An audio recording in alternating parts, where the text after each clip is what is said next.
Welcome to the Friday, July 15th, 2016 edition of our Seafood News Roundup. I'm Seafood News Editor Michael Ramsing. Today's broadcast is sponsored by Urner Barry's set of protein playing cards.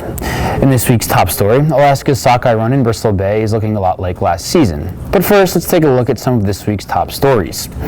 A federal fishery report is predicting a 12-month brown shrimp harvest of 39.2 million pounds in the western Gulf of Mexico.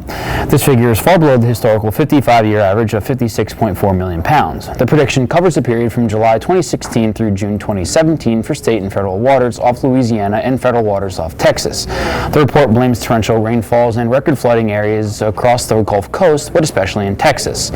In Canada, the Quinlan brothers expect to have their new seafood processing facility ready for production in 2017. The company's plant in Newfoundland was destroyed in a fire this past April and forced Quinlan to work with the region's snow crab producers to ensure that fish harvesters were properly serviced. The company also found jobs for most of its 700 workers that were employed at the plant. Meanwhile, the Comprehensive Economic and Trade Agreement deal between Canada and the European Union will be delayed because of Britain's decision to pull out of the Union. The free trade deal was on track for 2017 approval and was expected to benefit Canadian seafood sales into the European market. Elsewhere, the Global Seafood Sustainability Initiative said the Alaska Seafood Marketing Institute's seafood certification scheme meets its global standards.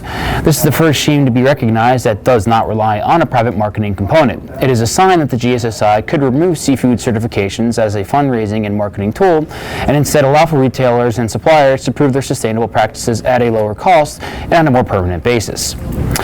And in this week's top seafood story, indications from Alaska's Polk-Moeller test fishery suggest the Bristol Bay salmon run timing is looking a lot like last year. This would be the first time in Bristol Bay's history for back-to-back identical seasons. According to July 11th figures from Alaska's Department of Fish and Game, the cumulative catch in the Bay stands at 17 million sockeye. This compares to the 18.78 million sockeye landed around this time last year, which is equal to the halfway point of the forecasted catch in 2015.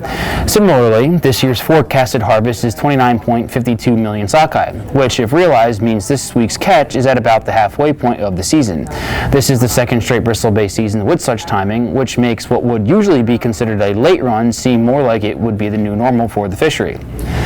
And that wraps up our top news stories, but before we sign off, here's what went on in some of the seafood markets powered by Comtel.